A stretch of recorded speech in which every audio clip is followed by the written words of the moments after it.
एक दुकानदार किसी वस्तु का अंकित मूल्य उसके विक्रय मूल्य से 25% अधिक अंकित करता है तथा अंकित मूल्य पर 10% की छूट देता है। दुकानदार द्वारा अर्जित लाभ प्रतिशत ज्ञात कीजिए।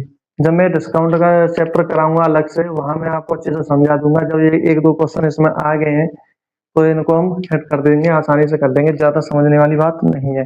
जो अंकित मूल्य होता है वो एमआरपी होती है, मार्केट प्राइस होता है, ठीक है, जो फिक्स करते हैं दुकानदार। जैसे 100 रुपए की कोई चीज खरीदी, उसने कह दिया कि मैं इसे 100 में, मैं इसकी रेट 100 ना डाल के मैं डालूंगा इसकी रेट 20, 120। तो ये इसका जो अंकित मूल्य हो गया वो हो गया आपका मार्केट प्राइस 120। डिटेल में डिस्काउंट चैप्टर में समझाएंगे, ठीक है। बस यहाँ पे इतना समझ लीजिए। एक दुकानदार किसी वस्तु का अंकित मूल्य उसके विक्रय मूल्य से 25% अधिक अंकित करता है। यानी कि अगर किसी सामान का विक्रय मूल्य कॉस्ट प्राइस, सॉरी, विक्रय मूल्य कॉस्ट प्राइस 100 मान लिया और 25% अधिक अंकित करता है, 25% अधिक अंकित करता है तो कितने हुए? 125 हुए कि नहीं हुए? तथा अंकित मूल्य पर, ये कॉस्ट प्राइस था, ये हो गया मार्केट प्राइस। अंकित मूल्य, अंकित मूल्य पर 10% की छूट देता। अब इसने दे दी है 10% की छूट। कितने की छूट दे दी? 10% की। इसने कह दिया कि भाई मैंने 125 रुपए के रेट डिसाइड की थी, और चलो मैं 10% की छूट दे रहा हूँ। तो छूट दे दी। 10% की छूट किस पर दी है? 125 पर। तो 125 का 10% कितना हुआ? 12.5% छूट है। माइनस करेंगे कि नहीं करेंगे? 125 में से 12.5% जाएगा तो कितना बचेगा? 112.5%, ठीक है। अब आपसे ये पूछा है कि दुकानदार द्वारा अर्जित लाभ प्रतिशत ज्ञात कीजिए। तो कुल लाभ कितना है? दुकानदार ने कुल कितना लाभ कमाया? तो उसने 100 रुपए में चीज खरीदी थी, 125 उसने रेट डिसाइड किया और 10% पर उसने छूट दी, तो उसने जो लाभ बेची है, जो फाइनल जो बेची है उसने, वो बेची है 112.5 रुपए में। तो कितना लाभ कमाया उसने? 12.5% का लाभ। ये मॉल होते हैं, मॉल में क्या होता है? मॉल में ये होता है कि पहले रेट जितने में खरीदते हैं, पहले रेट डिसाइड करते हैं, पहले बढ़ा देते हैं, फिर उसमें दिखाते हैं 50% ऑफ, 40% ऑफ, 30% ऑफ। एक्चुअल में वो ऑफ नहीं कर रहे होते हैं, वो पहले रेट को बढ़ा चुके होते हैं, फिर बढ़ा के फिर घटा रहे होते हैं रेट को। और जनता क्या समझती है? अरे इस पर 40% है डिस्काउंट है, इस पर 50% है, इस पर 60% का। और डिस्काउंट वगैरह कुछ भी नहीं है। कोई भी मॉल खोल के बैठा है, इतना पैसा लगा के बैठा है, तो वो पागल नहीं है तो वो डिस्काउंट में ही दे देगा। वो पहले रेट बढ़ाता है, पहले रेट बढ़ाएगा फिर घटाएगा, और फिर जनता को लगेगा कि हाँ, और ऐसे ही सेलिंग ज्यादा होती है। अब आते हैं 28वें क्वेश्चन पर। अब आप पढ़े लिखे हो, आप एग्जाम की तैयारी कर रहे हो, तो आपको तो ये सारी चीजें पता चल जाएंगी कि कहाँ कैसे जनता को पागल बनाया जा रहा है, ठीक है मेरे विद्यार्थियों।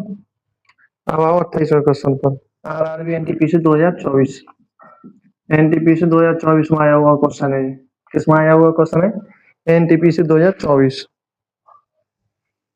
एक व्यापारी किसी वस्तु के अंकित मूल्य पर 20% तथा 15% की दो छूट देता है। एक बार 20% की छूट देता है, दूसरे पर 15% छूट देता है। यदि वस्तु का अंकित मूल्य 5,000 रुपये है तो वस्तु का विक्रय मूल्य ज्ञात कीजिए।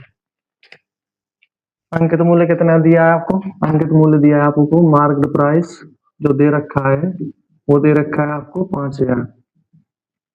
कितना दे रखा है? 5,000 रुपये, ठीक है।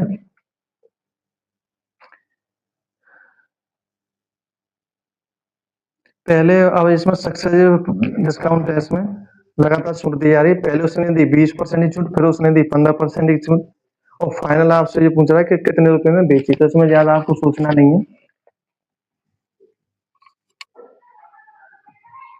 20% की फ्रैक्शन वैल्यू क्या होती है? 20% की फ्रैक्शन वैल्यू, 20% की फ्रैक्शन वैल्यू 1/5 होती है। अब 5 में से 1 का डिस्काउंट दे दिया, 5 में से 1 का डिस्काउंट दे दिया, तो बेचा कितने का? 4/5। और 15% की फ्रैक्शन वैल्यू कितनी होती है? 15% की फ्रैक्शन वैल्यू होती है 3/20। 3 का डिस्काउंट दे दिया, 20 में से 3 का डिस्काउंट दे दिया, तो कितना बचा? 17। तो 17/20, ठीक है। अब आपको दे क्या रखा है? 5,000 रुपये आपको मार्केट प्राइस दे रखा है, और आपसे सेलिंग प्राइस आपसे पूछा है। तो आप एक बात बताइए, 5,000 रुपये में कोई चीज खरीदी आपने, और पहले आपने छूट दी 4/5 में, पहले आपने छूट दी 20% की, तो बेची कितने में? 5,000 का 4/5, राइट। एक बट्टे पांच था, एक की छूट दी तो बेचे कितने में, 4 में। ठीक है, फिर दोबारा छूट दे दी आपने, दोबारा छूट दे दी तो दोबारा कितने में बेची आपने, 17 में बट्टे 20, 20 में खरीदी थी और 17 में आपने बेच दी। तो 2 बार निकल आया। अब 5 से कितनी बार गया, 1000 बार। और ये कितनी बार गया, 20 100, 20 100। ठीक है, 1 0 से 1 0, 20 1 100, 5 बार। 17 पंजे 85, 85 गुना 4, 17 पंजे 85 गुना 4, 4 पंजा 20, 4 8 32, 33 34, 340।